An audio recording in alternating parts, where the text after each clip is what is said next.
We do believe that Nancy was taken from her home against her will, and that's where we're at. We don't know where she is, so we're like any investigation. You start from the point of where we last saw her, and we work out, and we are working as far out as we can go. The search for the mother of Today Show host Savannah Guthrie has now entered its fourth day. Few details are known and the questions are growing, but officials say the investigation is going all out. So we welcome you to a brand new hour of America's Newsroom. I'm Dana Perino. Good morning. Good morning at home. I'm Bill Hemmer. A lot of tension, you have to imagine, in Arizona with the family. Show you a live look right now. This is Nancy Guthrie's house in southern Arizona, the town of Tucson. Beautiful location in America. The Pima County Sheriff says that she was last seen on Saturday night. Now, law enforcement processing evidence from the scene, and the FBI is aiding in that investigation. Let's get to Alicia Cunha reporting live in Tucson, where the sun is now up for another day in this mystery. Alicia, hello. Hi, Bill. TMZ and a handful of local TV news stations are all saying that they received alleged ransom notes, and they received them by email. The outlets all said that the notes contained details of the crime scene not known to the public and a demand for millions in Bitcoin for the safe return of Nancy Guthrie. TMZ says it was given a specific Bitcoin address to send the money and that address is valid.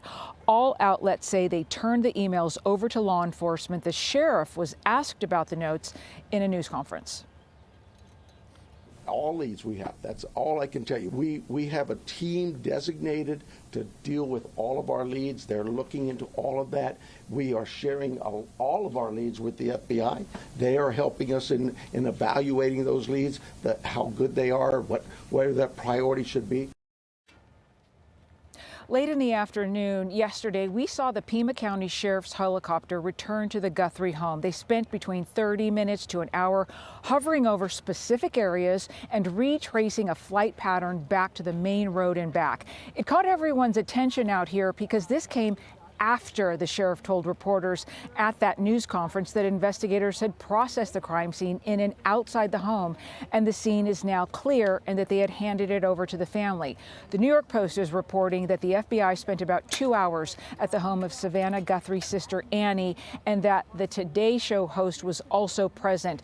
The sheriff says right now they are counting on doorbell and security cameras inside the home of Nancy Guthrie, data that did not upload to the cloud but may be in the server. Of note, Bill, right now we've been told by the Pima County Sheriff's Department that they will not hold a news conference today. They mentioned that yesterday. They said they're planning to hold one tomorrow and that they will have something if something breaks in the case and it's something that they need to get out immediately.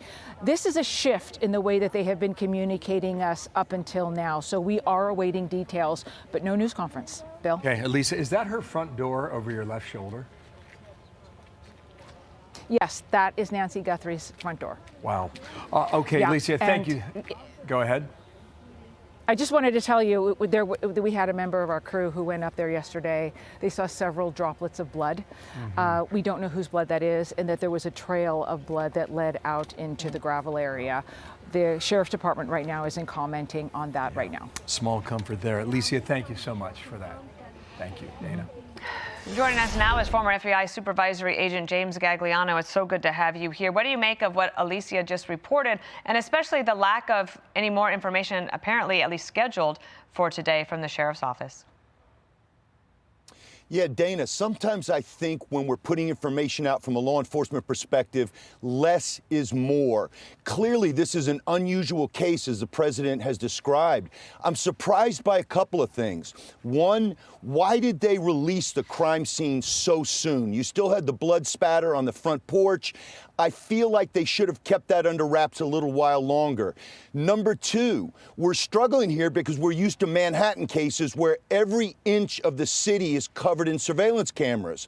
Not the case out in the Southwest. This is a border town only 60 miles apart from the Mexican border. And here's the thing, with the Dark Skies Initiative, lots of neighborhoods out there do not want light pollution. And I believe that has made this a much more difficult investigation. Well, very interesting answer. And just based on Alicia's reporting there, the media is, I mean, they're just a few steps away from the crime scene. I mean, it's a very interesting observation. You mentioned the light out there.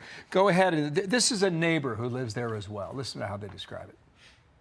In the 50 years I've lived here, I've never heard of any crime like this. It's a friendly neighborhood. It's a very comfortable place to live. There aren't streetlights here because the sky is one of the most perfect skies to be seen. And so people like dark skies and aren't really afraid of the dark. So that's an indication that that's not an area where people are particularly apprehensive. Go ahead, James. What do you make of that? That kind of drafts off what you were saying right there. 100%. So we know this is a rural area. And Bill, here's the thing. The crime scene is 3,100 square feet inside that house. Then you've obviously got an acre or so outside that property, and you've got lots of desert out there. So again, I don't know why there's this rush to put this information out. I learned in the business a long time ago, better to be late and right than early and wrong. And what happens is it gives the public less trust and confidence. Look, the Pima County Sheriff's Office, they've got a tough job. They've got their best homicide detectives on this case. They're working with the FBI. Here's the secret. The secret is going to be that cell phone. The cellular analysis survey team is going through that right now and scrubbing all the digital exhaust.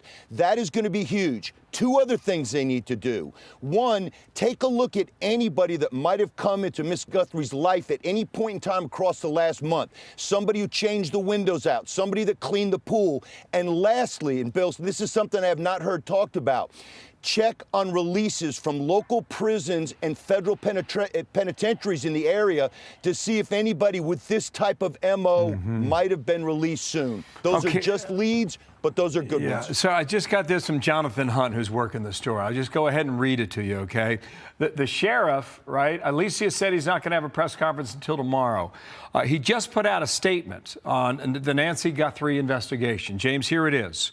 Quote, "At this point, investigators have not identified a suspect or person of interest in this case. Detectives continue to speak with anyone who may have had contact with Mrs. Guthrie. Detectives are working closely with the Guthrie family. While we appreciate the public's concern, the sharing of unverified accusations or false information is irresponsible and does not assist the investigation. No suspect or person of interest has been identified at this time." And as I read that to you, Dana and I were talking earlier, there are some outlets that are reporting that an extended family member may be considered a person of interest. I think what the sheriff is saying is that at this time, don't believe it. Wild speculation is reckless, Bill and Dana, and it never, ever helps out the cause here. Again, I'm glad they're not holding a press conference today. Why? They don't have any new information to put out. If they had a still image of a person of interest or a suspect or a vehicle or a license plate, they would immediately put that out to crowdsource it. Let's wait unless something develops today on one of the hundreds of leads they're getting probably every hour and have a press conference tomorrow to bring people back into the loop on this and keep this case on the front page of the newspaper. All right, James Gagliano, thank you so much. Thanks, James. Come on back soon. Thanks, guys. Thanks. Hey everyone, I'm Emily Campagno. Catch me and my co-hosts Harris Faulkner and Kaylee McEnany on Outnumbered every weekday at 12 p.m. Eastern, or set your DVR. Also, don't forget to subscribe to the Fox News YouTube page for daily highlights.